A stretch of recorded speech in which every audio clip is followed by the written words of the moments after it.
আসসালামু আলাইকুম গাইস, নিয়ে আসলাম রিয়েলমি P3। এটাতে ইউজ করা হয়েছে 6000 mAh ব্যাটারি, 45 ওয়াটের চার্জিং, স্ন্যাপড্রাগন 6 Gen 4 5G চিপসেট, 120 হার্টজের অ্যামোলেড ডিসপ্লে রিফ্রেশে। এখন এটা আনবক্সিং করবো।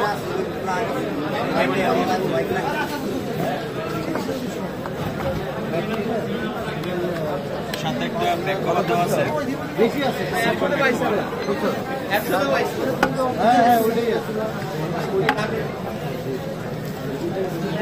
সুন্দর একটা কালার, রিয়েলমি P3। কালার নাম কি? পিঙ্ক কালার না, পিঙ্ক কালার রিয়েলমি P3। বাটা দেখতে খুবই সুন্দর। সাথে দেওয়া আছে 45 ওয়াটের ফাস্ট চার্জার,